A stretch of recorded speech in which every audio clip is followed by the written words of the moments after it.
الصريح يسعك الفضاء الرحيب الفسيح. انا انزلناہ فی لیلۃ القدر. اس میں قدر سے مراد کیا ہے؟ قدر کی رات. بعض حضرات نے تو بڑی آسانی کی ہے کہ ترجمے میں کہہ دیا ہم نے اسے شب قدر میں نازل کیا. ظاہر بات ہے کہ ترجمے میں تو آسان ہے، لیل کی جگہ شب کا لفظ لے آئیے اور اس کے ساتھ قدر کے لفظ کو جو کا تو رکھ دیجئے.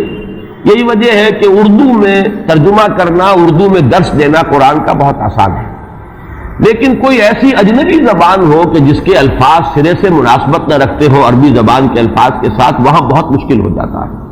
اب اگر آپ انگریزی میں ٹرانسلیٹ کریں گے اس کو تو آپ کو کوئی مفہوم معین کرنا پڑے گا، کوئی ایک لفظ سلیکٹ کرنا پڑے گا. آپ قدر کے لفظ کو تو وہاں پر ریٹین نہیں کر سکتے، تو بہت مشکل ہو جائے گا ان زبانوں میں. چونکہ ہماری زبان جو ہے اس میں تو اکثر و بیشتر اصطلاحات جو ہیں وہ تو قرآن مجید کی جو کی تو منتقل ہو گئی. تقویٰ کا لفظ ہے تو جو کا تو ہے، ایمان کا لفظ ہے تو جو کا تو ہے. اس اعتبار سے اردو میں ترجمہ یا اردو میں درس قرآن دینا بہت آسان ہے، لیکن کسی اور زبان میں کہ جس کا کوئی بھی ربط نہ ہو اردو کے ساتھ، عربی کے ساتھ، فارسی کے ساتھ، بہت مشکل ہے. اس قدر سے مراد کیا ہے؟ اس کے ضمن میں 3 آراء ہے کہ جو ملتی ہیں. 2 بہت مشہور ہیں، تیسری ذرا ایک شاذ رائے ہے، لیکن یہ کہ بہرحال وہ بھی میں چاہتا ہوں کہ آپ کے علم میں آ جائے. قدر سے مراد ایک تو یہ ہے کہ یہ تقدیر الامور، یہ رات وہ ہے کہ جس میں 1 سال کے لیے مقادیر اور تقدیروں کا تعین ہو جاتا ہے. اگرچہ ایک لفظ میں نے استعمال غلط کر دیا اس جملے میں، تعین تو وہ ہو چکا ہے ازل میں. اللہ تعالیٰ کے علم ازلی میں تو وہ چیزیں پہلے سے موجود ہیں. کب کس وقت کس شے کو ظہور پذیر ہونا ہے، کب کس وقت کس جگہ کون سا واقعہ ظاہر ہوگا. لیکن یہ ہے کہ وہ تو اللہ کا علم قدیم ہے، علم کی حد تک وہ علم قدیم ہے، وہ تو ہمیشہ سے شے جو ہے موجود ہے اللہ کے علم قدیم میں. لیکن یہ کہ ہر سال کا معلوم ہوتا ہے کہ جیسے ہمارے ہاں ایک مفہوم ہے بجٹ سیشن ہے، سال بسال کچھ چیزیں معین کی جاتی ہیں. اس اعتبار سے ہر سال یہ ایک شب آتی ہے کہ جس میں اس سال سے متعلق امور فرشتوں کے حوالے کر دیے جاتے ہیں.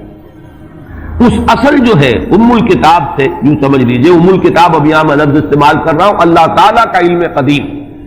اللہ تعالیٰ کے علم قدیم میں جو چیزیں معین ہیں، جو آنے والے سال کے لیے جو حالات، حوادث، واقعات جو بھی ظہور پذیر ہونے ہیں، ان کے بارے میں اللہ کے جن فیصلوں کی تنفیذ ہونی ہے وہ حوالے کر دی جاتی ہیں فرشتوں کے کہ وہ ان کو تنفیذ کریں. یہ گویا کہ تقدیر کی رات ہے لیلۃ القدر، یعنی وہ رات جس میں تقدیر الامور، تمام معاملات جو ہیں ان کا معاملہ طے کر دیا جاتا ہے. اور اس کی تائید ہوتی ہے وہ سورہ دخان کی آیت سے فیہا یفرق کل امر حکیم. اور اس آیت میں جو لفظ آیا وہ بہت پیارا آیا، یفرق. اس رات میں ہر بات جو پختہ ہے وہ جدا کر دی جاتی. فرق کے معنی جدا کرنا، فرق علیحدہ کر دینا. فرق کے معنی ہے کسی شے کے ٹکڑے کر دینا، وہ فرق ہوگا. فرقوا دینہم، انہوں نے اپنے دین کے ٹکڑے کر دیے. کسی شے کو، کسی جز کو کل سے جدا کرنا، یہ فرق ہوگا. تو معلوم ہوا فیہا یفرق کل امر حکیم. میں آج سوچ رہا تھا تو انگریزی کا ایک لفظ بہترین ذہن میں آیا، ایشو ہو جانا. ایک شے ایشو کر دی جاتی. اب یہ آرڈرز ایشو ہو گئے، طے ہے علم قدیم میں. اللہ تعالیٰ کا وہ علم قدیم جو ازلی ہے اس میں تو وہ چیزیں ہیں، لیکن اس سال کے لیے وہ آرڈر ایشو کر دیے گئے. فیہا یفرق کل امر حکیم امرا من عندنا، ہمارے پاس سے ان معاملات کا معاملہ جو ہے فیصلہ ہوتا ہے.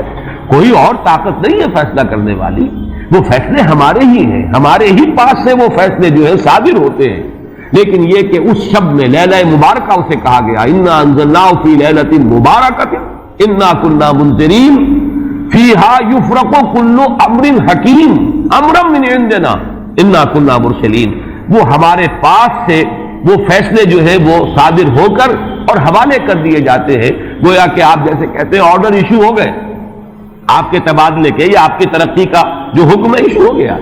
تو یہ گویا کہ یہ 1 سال کا معاملہ. اور اس کے ساتھ ہی نوٹ کر لیجئے قرآن حکیم میں معلوم ہوتا ہے کہ اللہ تعالیٰ کے ہاں سے یہ فیصلے جو ہیں قضاء و قدر کے اور جو بھی اللہ کے احکام ہیں ان کی تنفیذ، تدبیر امر، اس کے لیے بھی کئی لیولز معین ہیں. چنانچہ سورہ سجدہ میں جو فرمایا گیا ہے وہ تو یہ ہے کہ 1000 سال کا معاملہ طے ہو جاتا ہے. یدبر الامر من السماء الى الارض ثم يعرج الیہ فی یوم کان مقدارہ 1000 سنۃ مما تعدون. تمہاری تعداد اور تمہاری گنتی اور تمہارے حساب اور تمہارے تقویم سے جو 1000 سال بنتے ہیں، اللہ تعالیٰ کی تدبیر امر اس کے حساب سے ہوتی ہے، اور پھر اس کی تکمیل کے بعد پھر ملائکہ جو ہے اس کی جو رپورٹ ہے وہ لے کر اللہ تعالیٰ کے حضور میں حاضر ہوتے ہیں.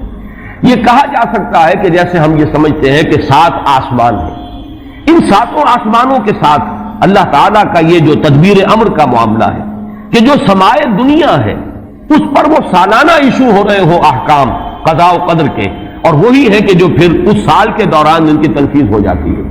اور اگر اس سے آگے 100 برس کی کوئی پلاننگ ہے تو وہ دوسرے کہیں آسمان پر ہو، اور اس سے اوپر اگر کوئی 1000 برس کی پلاننگ ہے تو وہ اس سے کہیں اوپر کے آسمان پر ہو، اور اگر اس سے اوپر 10,000 برس کی کوئی پلاننگ ہے تو اس سے اوپر کے آسمان پر ہو.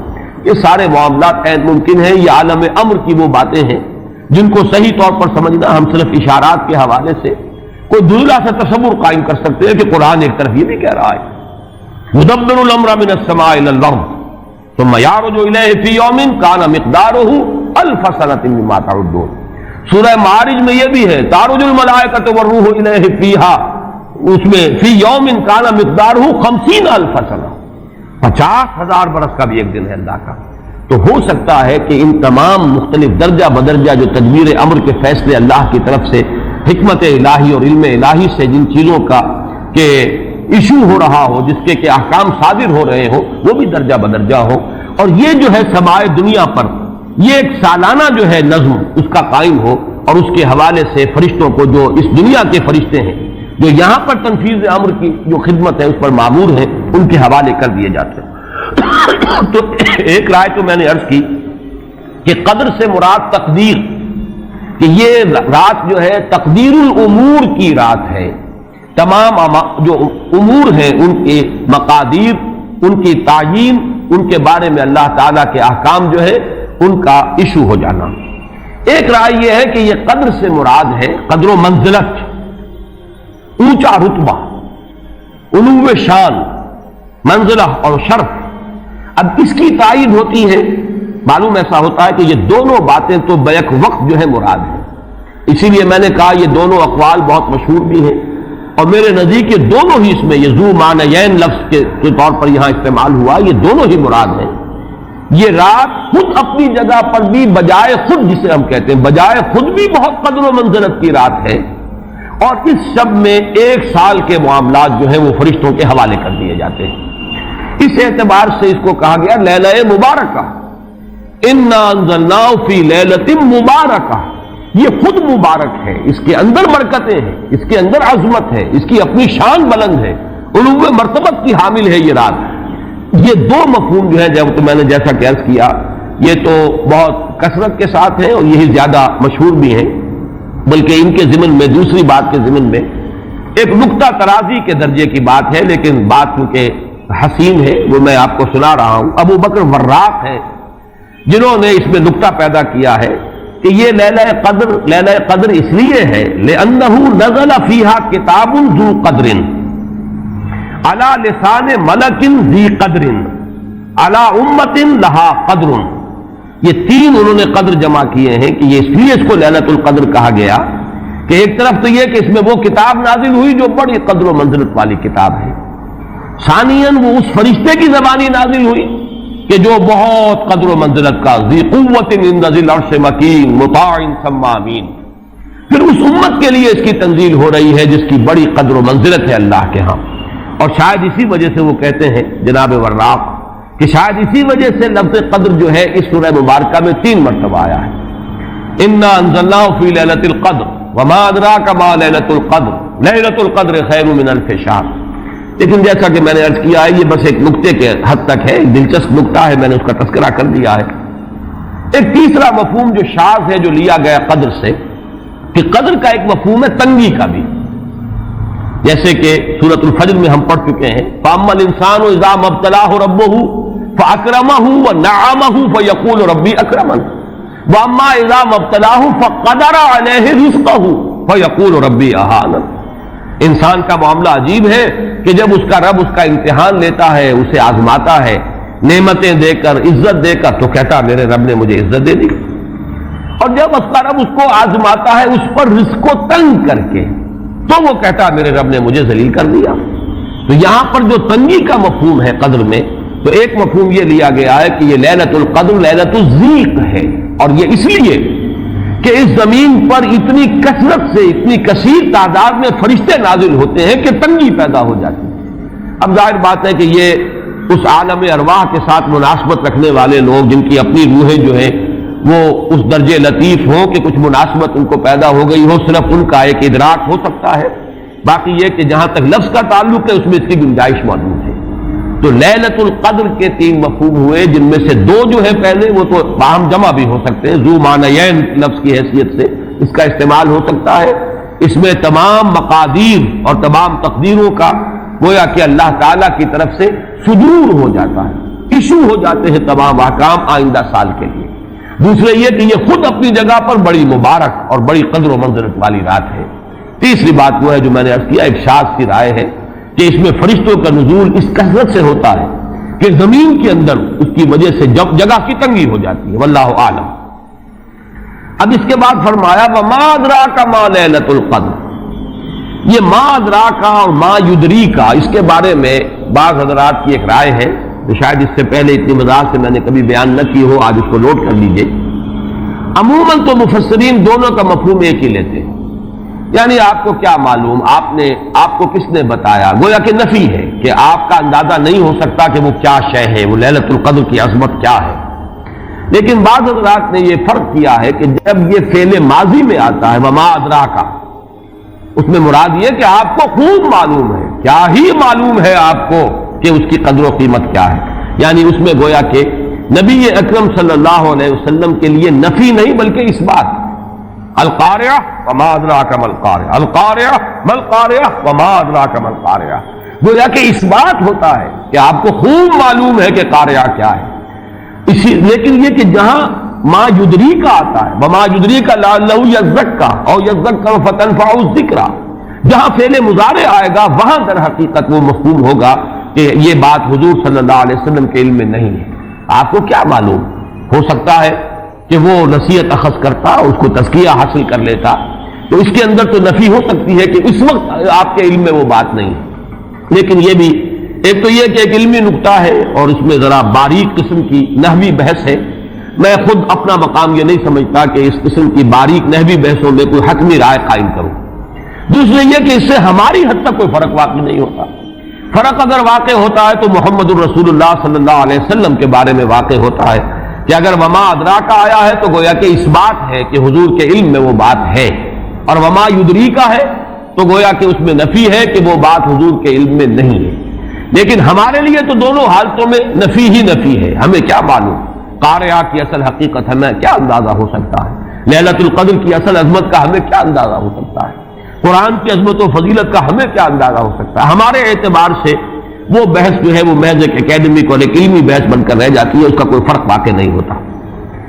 اب اس کے بعد سوال پیدا ہوتا ہے کہ یہ رات جو ہے مخفی کیوں رکھی گئی، تعین کے ساتھ کچھ معلوم نہیں، یہ رات کون سی رات، کون سی رات ہے، اس کا جواب تو میں بعد میں دوں گا کہ اس میں جو آراء ہیں مختلف، لیکن یہ کہ اس کو کیوں مخفی رکھا گیا، اس پر کچھ پیاری باتیں ہیں جو مفسرین نے کہی ہیں۔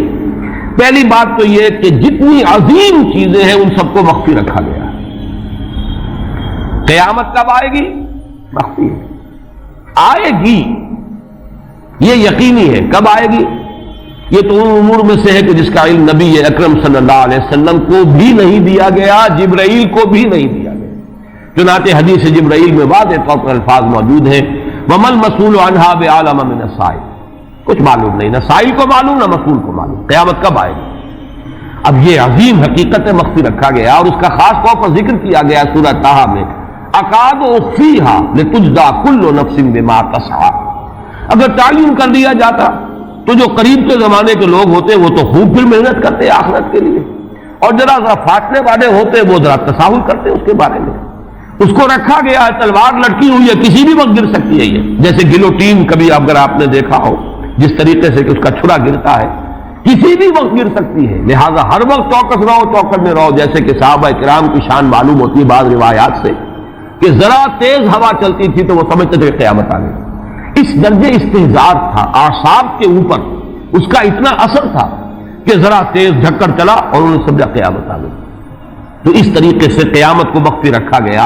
اکاد اخفیھا لتجزی کل نفس بما تسعی، نہ آج سے 100 برس پہلے والوں کو معلوم تھا کہ قیامت کب آئے گی، نہ آج والوں کو معلوم ہے، نہ اگر ابھی دنیا کی عمر ہے ابھی 100 برس اور تو قیامت سے ایک دن پہلے بھی شاید یقینی طور پر معلوم نہ ہو سکے کہ کل قیامت آ رہی ہے، تاکہ ہر وقت جو ہے امتحان اتنا ہی شدید رہے، اتنا ہی کڑا امتحان رہے ہر ایک کے لیے۔ لتجزی کل نفس بما تجزی بما تسعی، تاکہ ہر ذی نفس کو بدلہ ملے اس کی سعی کے مطابق۔ اسی طریقے سے موت کا وقت معلوم نہیں، وما تدری نفس بأی ارض تموت، کہاں موت آئے گی کچھ معلوم نہیں، کہاں موت آئے گی، کب موت آئے گی کچھ معلوم نہیں۔ اسی طرح نوٹ کیجئے صلاۃ وسطیٰ، حافظوا علی الصلوات والصلاۃ الوسطیٰ معین نہیں ہے، اس کے لیے آراء اگرچہ ہے، اکثر آراء جمع ہو گئی ہے صلاۃ العصر کے بارے میں، لیکن تعین سے حتمی طور پر نہیں کہہ سکتے۔ یہ رائے بھی ہے کہ کوئی بھی معین نہیں، تمام نمازیں جو ہے وہ صلاۃ وسطیٰ کے حکم میں ہے۔ بہترین نماز، کوشش کرو کہ پوری محافظت کرو، صرف نماز کی نہیں بہترین نماز کی، ہر نماز تمہاری بہترین نماز ہونی چاہیے، ہر روز روز عید ہو، ہر شب برات۔ اگر اللہ تعالیٰ کے ساتھ کوئی قلبی ربط ہے تو ہر دن جو گزر رہا ہے وہ روز عید ہے، اور ہر شب جو گزر رہی ہے وہ شب برات ہے۔ لیکن اگر وہ کہ انسان کو غفلت اس کے قلب پر طاری ہے تو وہ عید کا دن بھی اس کے لیے ایک عام دن ہے، اور شب برات بھی اس کے لیے ویسی ہی ایک رات ہے جیسی کہ ہر روز آتی ہے اور چلی جاتی ہے۔ اس اعتبار سے اس کو بھی خاص جو ہے معین نہیں کیا گیا صلاۃ وسطیٰ کون سی ہے۔ اسی طرح بعض روایات میں جو آتا ہے اس میں اعظم، اللہ کا ایک نام ایسا ہے کہ اس کے واسطے سے اللہ سے جو بات مانگی جائے وہ رد نہیں ہو، لیکن وہ کون سا نہیں بتایا گیا۔ اقوال ہیں، اندازے ہیں، حی و قیوم پر زیادہ، الحی القیوم پر زیادہ لوگوں کا جو ہے وہ اجماع ہوا ہے، لیکن یہ کہ یقین سے نہیں کہہ سکتے۔ تو اسی میں اس کو بھی نوٹ کر لیجئے کہ اس کو مخفی رکھا گیا ہے لیلۃ القدر کو۔ لوگ زیادہ سے زیادہ محنت کریں، زیادہ سے زیادہ مشقت کریں، اس کے لیے جو بھی اس کی قدر و منزلت سے کسی درجے میں آگاہ ہے، وہ اگر معین ہی ہو جاتا کہ ایک شب یہ ہے تو پھر تو سب کے سب اس رات میں محنت کر لیتے، باقی راتیں جو ہیں وہ پھر سونی اور ویران گزرتی۔ لیکن یہ کہ مطلوب یہ ہے کہ زیادہ سے زیادہ راتیں آباد ہوں، زیادہ سے زیادہ راتوں میں ذکر ہو، عبادت ہو، دعا ہو، اس لیے اس کو مخفی رکھا گیا۔ یہ حکمت ہے۔ اس میں بھی ایک عجیب نکتہ ہے جو امام راضی رحمۃ اللہ علیہ نے بیان کیا ہے، اور حوالہ اگرچہ نہیں دیا اس حدیث کا، لیکن ایک روایت کے حوالے سے بات بیان کی ہے کہ اس کے ظاہر نہ کرنے میں بھی اللہ کی ایک شفقت اور رحمت ہے بندوں کے حق میں، اس لیے کہ اس کی قدر جتنی زیادہ ہے اتنی ہی اس کی ناقدری پر سزا ہوگی۔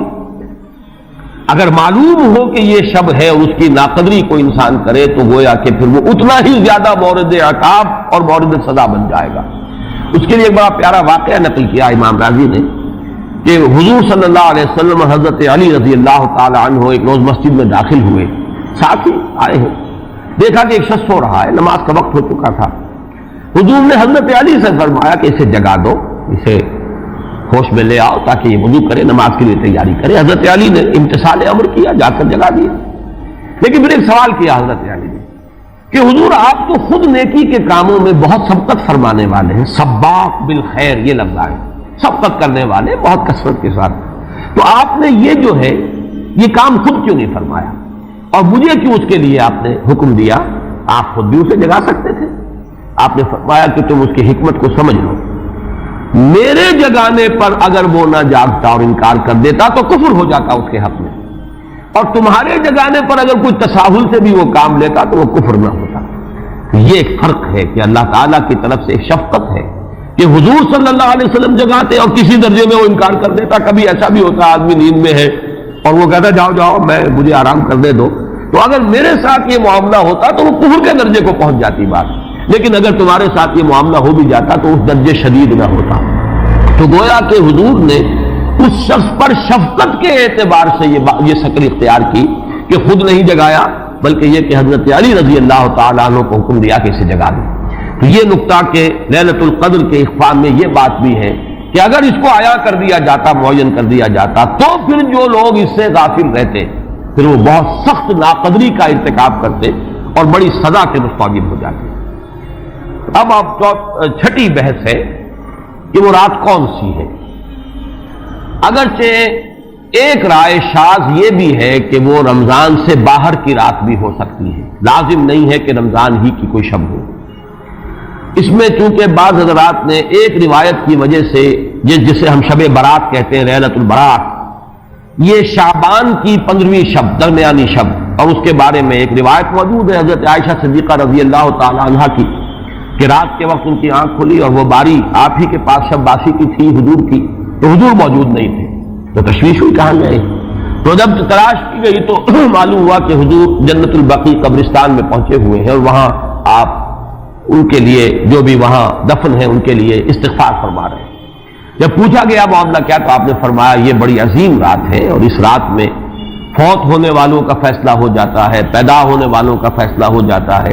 تو اب وہ بھی ایک لیلہ مبارکہ، اسی وجہ سے بعض لوگوں نے وہ جو سورہ دخان کی ابتدائی آیات ہے انا انزلناہ فی لیلۃ مبارکۃ، اس کو محمول کیا ہے اسی رات پر کہ جس کو ہم شب برات کہتے ہیں اپنی عام اصطلاح میں، لیلۃ البرات اسے عربی میں کہا جاتا ہے۔ برات کے معنی کسی کا چھٹکارا پا لینا۔ یہ شب برات جو ہے وہ برات شادی والی برات نہیں ہے، بلکہ یہ برات کا لفظ ہے عربی زبان کا، جو ہمارے ہاں وہ غلط العام میں برات شب برات بن گیا ہے۔ برات، برات من اللہ ورسولہ، جو سورہ برات کا پہلا لفظ ہے کہ چھٹکارا پانا، کہ وہ رات بھی ایسی ہے کہ اس میں انسان استغفار کرے اور اللہ تعالیٰ سے اپنے گناہوں کی معافی مانگے تو اپنے آپ کو جہنم سے چھٹکارا دلا سکتا ہے، وہ شب برات ہے۔ اس اعتبار سے کچھ لوگوں نے گمان کیا کہ شاید لیلۃ القدر اور لیلہ مبارکہ اس حدیث کی روح سے وہی شب ہے، وہ ظاہر بات ہے کہ خارج از رمضان مبارک ہے، اور یہ کہ اس کے علاوہ بھی بعض آراء ہیں، لیکن یہ آراء جو ہے شاذ کے درجے میں۔ میں یہ کہہ سکتا ہوں کہ تقریباً اجماع ہے اس پر کہ یہ رات رمضان مبارک ہی کی ایک رات ہے۔ اس کی دلیل ایک تو یہ کہ القرآن یفسر بعضہ بعضا کے اصول کے مطابق قرآن مجید کے اندر سورہ بقرہ میں یہ واضح کر دیا گیا شہر رمضان الذی انزل فیہ القرآن، رمضان مبارک کا مہینہ وہ ہے کہ جس میں قرآن نازل کیا گیا، اور یہاں فرمایا انا انزلناہ فی لیلۃ القدر، ہم نے اس کو اتارا ہے لیلۃ القدر میں۔ ان دونوں کو جوڑیے تو اس کا ایک لا محالہ جو ایک انیویٹیبل رزلٹ نکلتا ہے وہ یہی ہے کہ یہ لیلۃ القدر رمضان مبارک میں۔ دوسری اس کی تائید ہوتی ہے وہ مشہور حدیث جس کو الحمدللہ کہ ہم نے بہت عام کیا ہے، رمضان مبارک کی آمد سے قبل کوشش ہوتی ہے ہر سال جو ہے اس کی یاد دہانی کرا دی جائے۔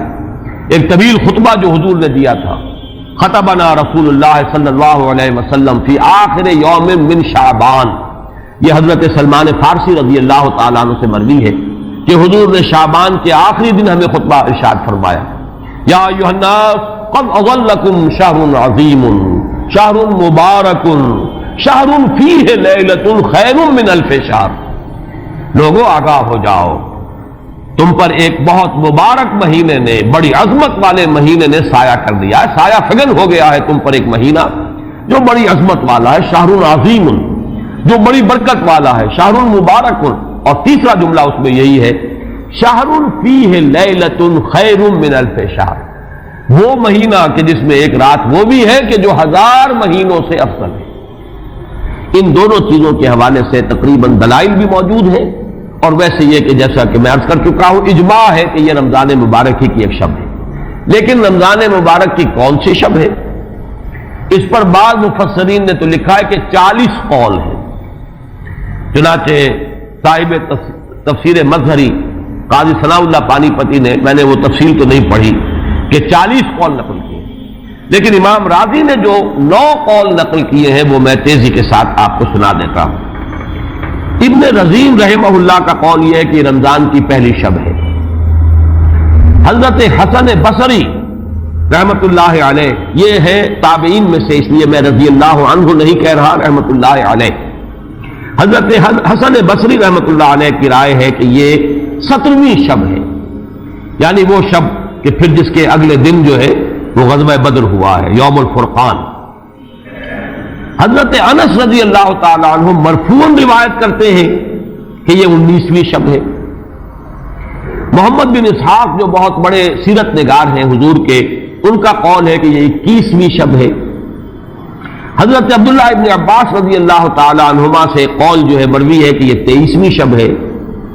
حضرت عبداللہ ابن مسعود رضی اللہ تعالی عنہ سے مروی ہے کہ یہ 24ویں شب ہے۔ اور اس کو میں ذرا اہمیت دیتا ہوں اس لیے کہ 24ویں شب جو ہے سورہ علق کی ابتدائی آیات کے نزول کے ضمن میں کچھ حساب کتاب کے جوڑنے سے 24ویں اور 25ویں شب کا بھی معاملہ جڑتا ہے، جو کہ میں نے آپ کو سورہ علق کے درس کے دوران بتایا تھا۔ اس کے بعد حضرت ابو ذر غفاری رضی اللہ تعالیٰ عنہ کا قول ہے کہ یہ 25ویں شب ہے۔ اس کے بعد حضرت ابی ابن کعب رضی اللہ تعالیٰ عنہ کا قول ہے، یہ وہ ہے جن کو کہ حضور نے خود فرمایا کہ اقرأہم ابی ابن کعب، قرآن مجید کے سب سے بڑے قاری حضرت ابی ابن کعب ہے رضی اللہ تعالیٰ عنہ۔ اور ان کے بھی سینے پر آپ نے تھپکی دی تھی کہ ایک سوال کیا آپ نے کہ سب سے عظیم سورت کون سی ہے، اور جب انہوں نے صحیح جواب دے دیا سورہ فاتحہ، تو پھر یہ کہ اس پر حضور نے تھپکی دی کہ تمہیں اللہ تعالیٰ نے بہت صحیح مناسبت عطا کی ہے علم کے ساتھ۔ ان کی اور صحابہ میں سے بہت سے لوگوں کی رائے، یہاں تک کہ یہ کہا جا سکتا ہے کہ بقیہ اقوال جو ہے وہ شاذ کے درجے میں ہے، اور یہ گویا کہ اگر اجماع نہ کہا جائے تو بہت حد تک اتفاق کے درجے میں ہے کہ یہ 27ویں شب ہے۔ اور اس 27ویں شب کے ضمن میں حضرت عبداللہ ابن عباس سے ایک روایت میں پہلے آپ کو بتا چکا ہوں کہ 23ویں شب، لیکن 27ویں شب کے ضمن میں جو مختلف روایات حضرت عبداللہ ابن عباس رضی اللہ تعالی عنہما سے مروی ہیں، ان میں بھی کچھ لطیف نکات ہیں، وہ میں بعد میں بیان کروں گا۔ اس کے بعد ایک شاذ قول اور بھی ہے کہ یہ 29ویں شب ہے۔ تو یہ گویا کہ 9 ہیں اقوال، جن میں سے بعض جلیل القدر صحابہ کے ہیں، عبداللہ ابن مسعود، ابو ذر غفاری، ابن عباس، ابی ابن کعب، لیکن یہ ہے کہ سب سے زیادہ جو اتفاق اگر اجماع نہ کہا جائے تو 27ویں شب پر ہے۔ اس 27ویں شب کے بارے میں حضرت عبداللہ ابن عباس نے 3 نقطے بیان کیے۔ ایک نقطہ تو یہ ہے کہ یہ پوری سورہ مبارکہ جو ہے سورۃ القدر، اس میں 30 الفاظ ہیں، اور ان 30 الفاظ میں سے 27واں لفظ ہے ہیا حتی مطلع الفجر، یہ 27واں ہے۔ اس کے اعتبار سے گویا کہ انہوں نے ایک ربط قائم کیا ہے کہ یہ 27ویں شب ہے۔ ایک بات انہوں نے یہ کہی ہے کہ اللہ تعالیٰ کو وطر محبوب ہے، اللہ وطر و یحب الوطر، اللہ خود بھی اکیلا ہے اور وطر کو پسند کرتا ہے۔ پھر یہ کہ وطر جو ہے اب رمضان مبارک کے اندر اگر وہ وطر شمار کیے جائیں گے تو 14-15 وطر بن جائیں گے، لیکن اس میں چونکہ آخری عشرے کے بارے میں بہت سی روایات جو ہے ان کا تقریباً اجماع ہو جاتا ہے کہ آخری عشرے میں، تو آخری عشرے میں بھی 5 وطر آئیں گے، 21ویں، 23ویں، 25ویں، 27ویں، 29ویں۔ لیکن حضرت عبداللہ ابن عباس کہتے ہیں کہ 7 کا ہندسہ اللہ تعالیٰ کو بہت پسند ہے، اور بہت سی چیزیں جو ہیں عالم تکوینی میں بھی اور عالم تشریعی میں بھی بہت سی چیزیں وہ ہیں کہ جو 7 کے ہندسے کے ساتھ وابستہ ہیں۔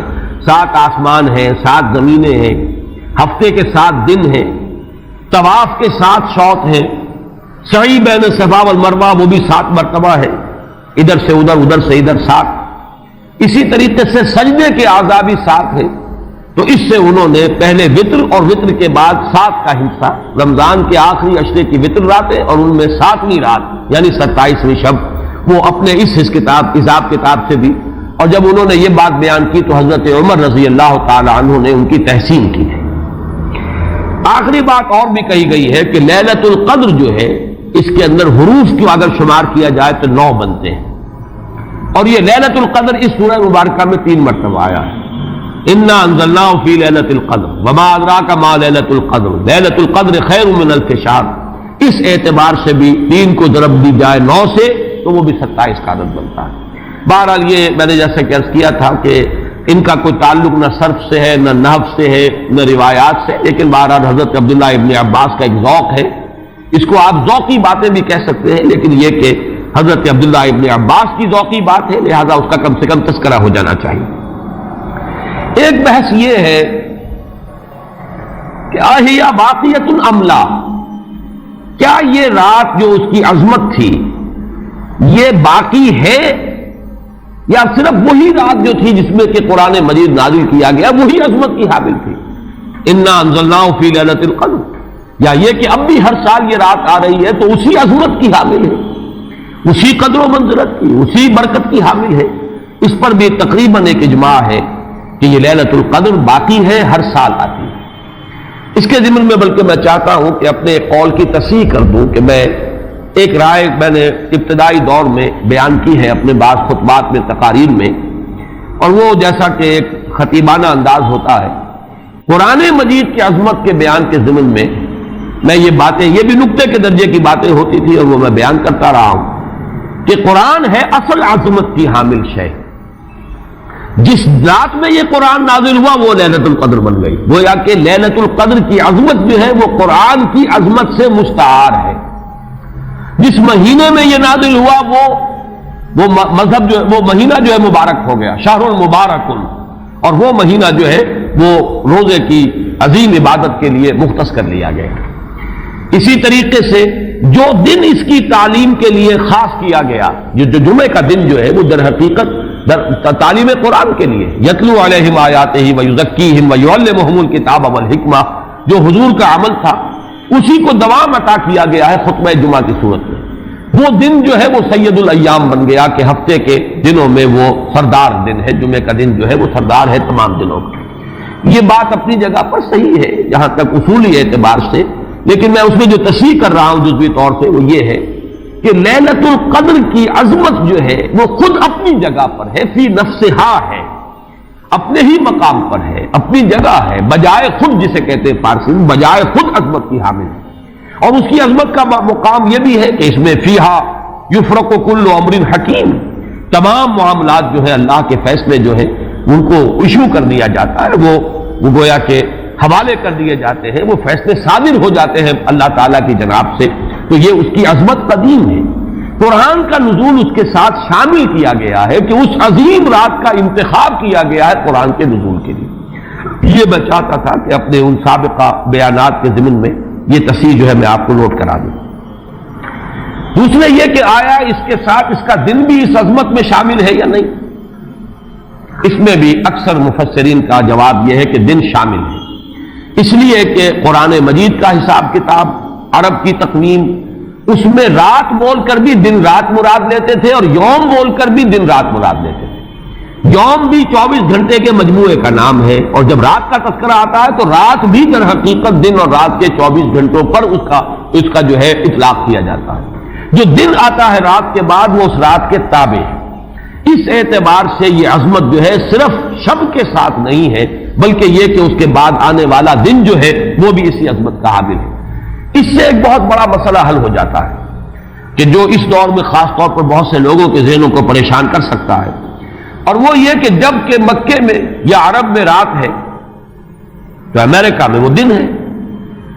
وہ دن یا اگر وہ رات آئے گی تو ابھی اس کے کچھ 12 گھنٹے کے بعد وہاں پر رات آئے گی۔ اس اعتبار سے دن جو ہے وہ بھی جب شامل ہو گیا اس کے ساتھ تو معلوم ہوا کہ کرۂ ارضی کا کوئی حصہ بھی، کوئی نقطہ بھی اس برکت اور اس قدر و منزلت سے محروم نہیں رہے گا، اس لیے کہ دن کے رات کے ساتھ وہ دن جو ہے طبعاً شامل ہے۔ اب آئیے کہ یہ خیر من الف شہر، اس سے کیا مراد ہے؟ دو باتیں تو اس میں بالکل واضح ہیں۔ ایک تو اس اعتبار سے کہ اس میں جو عبادت کی جائے، استغفار کیا جائے، ذکر کیا جائے، اس کی قدر و منزلت، اس کے لیے ایک تعبیر ہے، جو انداز اسلوب بیان اختیار کیا گیا وہ یہ ہے، اس سے مراد وہ 1000 مہینے جو ہے گنتی کے 1000 مہینے نہیں ہیں۔ اس کو جن لوگوں نے حساب کر کے 83 برس اور کچھ مہینے نکالے ہوئے تو وہ در حقیقت یہ حساب کتاب نہیں ہوتا۔ عربی زبان میں کہیں 100، کہیں 70، کہیں 1000 یہ کثرت کی تعبیر کے لیے آتے ہیں۔ تو معلوم ہوا کہ بہت زیادہ اجر و ثواب ہے عبادت کا، دعا کی قبولیت کا بہت قوی امکان ہے اس شب مبارک میں، اور یہ کہ تقرب الی اللہ کے لیے انسان کوئی کوشاں ہو تو اس کی پیش رفت جو ہے اس شب میں جو ہے وہ بقیہ دنوں اور بقیہ راتوں کی نسبت سے بہت زیادہ ہوگی۔ اس میں جو ایک اشکال پیدا ہوتا ہے ذہن میں کہ آخر کیا سبب ہے کہ بعض خاص جو دن ہیں یا بعض خاص مہینے ہیں ان کی جو خاص جو فضیلت ہے، تو اس کو میں سمجھتا ہوں کہ بہت عمدگی سے ہمارے مفسرین نے سمجھایا ہے کہ عالم مادی میں بھی ہم یہ چیز دیکھتے ہیں کہ مناسبت ہوتی ہے۔ کوئی فصل ہے گندم کی، اب آپ اگر اس کو غلط موسم میں اگر بو دیں گے تو آپ کا بیج بھی ضائع ہو جائے گا۔ مناسبت ہے، صحیح وقت ہے اس کا، اسی میں اگر وہ فصل جو ہے وہ بوئی جائے گی تو وہ مثمر ہوگی، اس سے آپ کو فصل حاصل ہو جائے گی. لیکن اگر آپ نے غیر وقت میں وہی بیج بہترین ہو، دانا عمدہ سے عمدہ ہو، زمین اچھی سے اچھی ہو، لیکن یہ کہ موسم اگر آپ نے غلط چن لیا ہے، تو گویا کہ مناسبت جو ہے اوقات، دنوں، ایام، راتوں، مہینوں، سالوں، ان کے جو بھی ایک خاص مناسبت ہے نیکی کے ساتھ، خیر کے ساتھ، عالم امر کے ساتھ، روحانیت کے ساتھ، عالم ارواح کے ساتھ، اس کو ہم قیاس کر سکتے ہیں کہ جیسے موسموں اور دنوں کا معاملہ ہے، اسی طریقے سے اس عالم ارواح کے اندر اور روحانی عالم کے اندر بھی کچھ ایام ہیں، کچھ دن ہیں، کچھ مہینے ہیں جن کی خصوصی مناسبت ہے. چنانچہ رمضان مبارک کا مہینہ ہے، اسی طریقے سے یہ لیلۃ القدر ہے، اس کے اندر جو ہے قدر و منزلت اللہ نے جو رکھی ہے وہ اس کی ایک خصوصیت ہے، جس کو ہم ظاہر بات ہے کہ عالم امر کی اشیاء جو ہے کما حق ہو، تو ان کا ادراک اور شعور ہم اس وقت اس زندگی میں، اس دنیا میں حاصل نہیں کر سکتے، لیکن اس کی طرف اس تمثیل کے ذریعے سے کچھ نہ کچھ جو ہے رہنمائی ہو جاتی ہے. جیسے کہ قرآن مجید کی عظمت کما حق ہو، جیسے کہ وہ عظمت ہے، کما ہیا، کسی انسان کے لیے ممکن نہیں کہ اس کا ادراک اور شعور کر سکے. لیکن مثال دی گئی، لو انزلنا هذا القرآن على جبل لرأيته خاشعا متصدعا من خشية الله وتلك الامثال نضربها للناس لعلهم يتفكرون. یہ مثالیں ہم بیان کر دیتے ہیں لوگوں کے لیے کہ جو معاملات، جو امور، جو لطیف حقائق ان کے ادراک و شعور سے ماوراء ہیں، بلند تر ہیں، اس کا کوئی اجمالی اور کوئی مبہم خاکہ تو ان کے ذہن میں آ ہی جائے ایک تمثیل کی مدد سے. اس اعتبار سے اس مادی عالم میں بھی جو موسموں کے اثرات اور ان کی مناسبت یا عدم مناسبت کسی کام کے ساتھ ہے، اس کے حوالے سے ہم سمجھ سکتے ہیں کہ اللہ تعالیٰ نے خاص گھڑیاں، خاص ساعات، جیسے فرمایا گیا کہ جمعے کے دن ایک خاص ساعت ایسی ہے، اب دیکھیے اس کو بھی شمار کر لیجئے، وہ بھی مخفی رکھی گئی ہے کہ وہ ساعت کون سی ہے. ایک خاص ساعت ہے کہ اگر کوئی شخص دعا کرے گا اس گھڑی میں تو وہ رد نہیں ہو، لیکن اسے خفیہ رکھ دیا گیا. بعض حضرات کے خیال میں دونوں خطبوں کے درمیان جو وقت ہو جبکہ امام بیٹھتا ہے، یہ وقفہ ہے وہ خاص ساعت. بعض حضرات کے نزدیک وہ نماز کے ادا ہونے سے لے کر عصر تک کا وقفہ ہے. لہذا بہت سے حضرات کو آپ نے دیکھا ہوگا کہ وہ جمعے کے روز نماز جمعہ ادا کرنے کے بعد سے عصر تک مسجد میں قیام کرتے ہیں، ذکر اور تلاوت اس میں مشغول رہتے ہیں.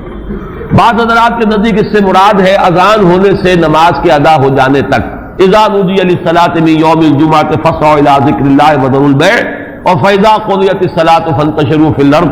ان دونوں کے مابین جو وقت ہے وہ گویا کہ اس کا، لیکن اس کو بھی مخفی رکھ دیا گیا. وہ جو میں نے کچھ لسٹ گنوائی تھی کہ عظمت والی چیزوں کو اللہ نے چھپایا ہے، اسے مخفی رکھا ہے، اسی میں اس کو بھی شامل کر لیجئے کہ ایک گھڑی ہے جمعے کے دن، ایک وقت ہے، ایک ساعت ہے، اس میں جو دعا کی جائے قبول ہو جائے گی.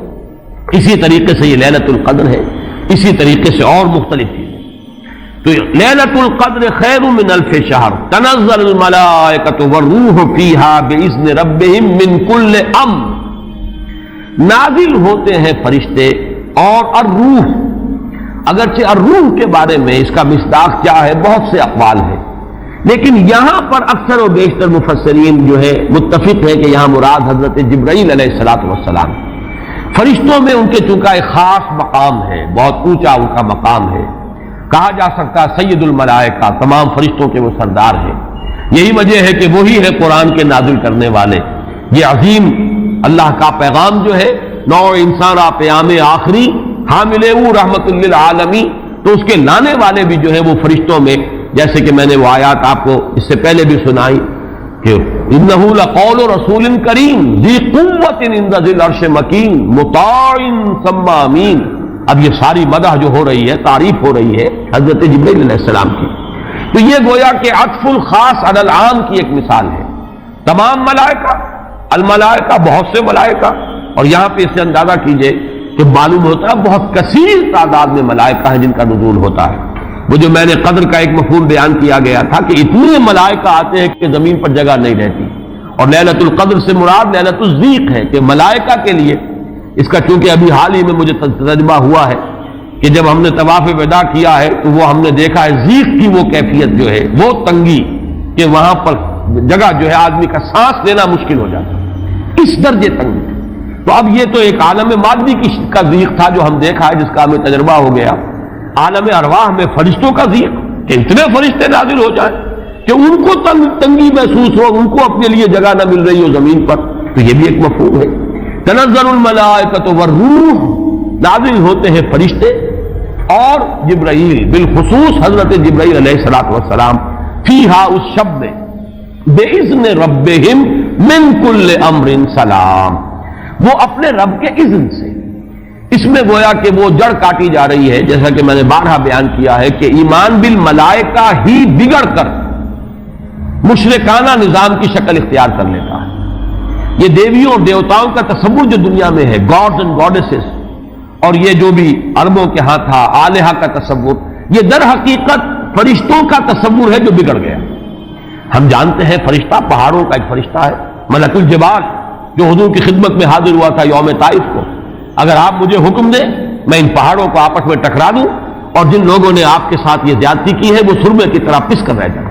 ملک الجبال ایک فرشتہ ہے کہ جو پہاڑوں پر معمور ہے، اسی کو کہہ دیا گیا پہاڑوں کا دیوتا۔ فرق کیا ہے ملک الجبال اور پہاڑوں کا دیوتا میں؟ فرق کیا ہے؟ دیوتا کے ساتھ تصور یہ کہ اسے کچھ اختیار حاصل ہے، جبکہ فرشتوں کے بارے میں جو صراحت قرآن کرتا ان کے پاس اختیار کوئی نہیں۔ یفعلون ما یؤمرون، وہ وہی کچھ کرتے ہیں جس کا انہیں حکم دیا جاتا ہے۔ لا یعصون اللہ ما امرهم ویفعلون ما یؤمرون، وہ اللہ کے کسی حکم کی نافرمانی نہیں کرتے، وہی کرتے ہیں جس کا ان کو حکم ہوتا ہے۔ اور وہ آج جو میں نے پہلے بھی آج سنائی ہے، حضرت جبرائیل نے حضور کے اس شکوے یا گلے کے جواب میں جو بھی کہا، اپنی وضاحت پیش کی، ما نتنزل الا بامر ربک، اے نبی، اے محمد صلی اللہ علیہ وسلم، آپ کا شوق اپنی جگہ، لیکن ہم نازل نہیں ہو سکتے آپ کے رب کے اذن کے بغیر، آپ کے رب کے حکم کے بغیر، ہمارا اختیار نہیں ہے۔ اور وہ مقام اس اعتبار سے عظیم ترین مقام ہے قرآن مجید کا، ضربۃ السلام ہے، لہو ما بین ایدینا وما خلفنا وما بین ذالک، اللہ ہی کا اختیار ہے اس پر بھی جو ہمارے سامنے ہے، اللہ کے اختیار میں ہے وہ بھی جو ہمارے پیچھے ہے، اور اللہ کے اختیار میں وہ بھی جو ان دونوں کے مابین ہے۔ اب ان دونوں کے مابین کیا ہے؟ میرے آگے یہ سب کچھ ہے، میرے پیچھے یہ سب کچھ ہے، میرے آگے اور پیچھے کے مابین کون ہے؟ میں ہوں۔ گویا کہ ملائکہ بالکلیہ اللہ کے اختیار میں، ان کا کوئی اختیار جو ہے اپنا نہیں ہے، اگرچہ بہت ملائکہ مقربین ہے، مقام بہت بلند ہے، نوری مخلوق ہے۔ چنانچہ مسلم شریف میں حضرت عائشہ صدیقہ رضی اللہ تعالیٰ عنہ سے روایت موجود ہے کہ اللہ نے فرشتوں کو نور سے پیدا کیا، نوری الخلق، نوری الاصل، پھر یہ کہ مقربین، اللہ کے بہت قریب، قرب رکھنے والے، لیکن اختیار نہیں، جو حکم ملتا ہے۔ بس یہ بات پیش نظر رہے تو ایمان بالملائکہ جو لازم ہے ہمارے ایمانیات کا جزو لا ينفک ہے۔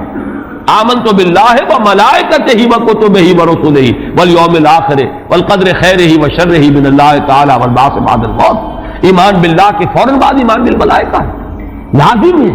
لیکن یہ کہ ذرا سا دیکھیے بال برابر ادھر سے ادھر ہو جانے سے وہ جو ہے کہ گفتم کے خارج پاکشم محمل نہا شد از نظر، یک لحظہ غافل گشتم و 100 سال راہم دور شد، ایک لحظے کی غفلت جو ہے وہ 100 سال کی دوری ڈال دیتی ہے راستے کے اندر، ایک لحظے کی ذرا سی یہ لغزش جو ہے۔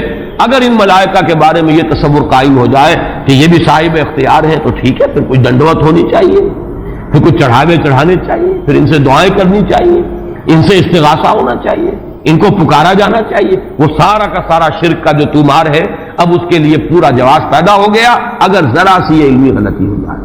تو اسی لیے یہاں پر خاص طور پر تنزل الملائکۃ والروح فیہا بإذن ربہم، اپنے رب کے اذن سے نازل ہوتے، از خود نازل نہیں ہوتے۔ یہی بات ہے کہ جو وہاں فرمائی گئی ہے اس سورہ مبارکہ میں، فیہا یفرق کل امر حکیم امرا من عندنا، ہمارے پاس سے وہ امر جاتا ہے، کسی اور کا اختیار نہیں ہے، امرا من عندنا، اس کا فیصلہ ہم کرتے ہیں، یدبر الامر ہم ہیں، تدبیر امر ہم کرتے ہیں، فیصلہ کرنے والے ہم ہیں، حکم دینے والے ہم ہیں، تقدیر کا تعین کرنے والے ہم ہیں، اس کے لیے حکم ایشو کرنے والے ہم ہیں۔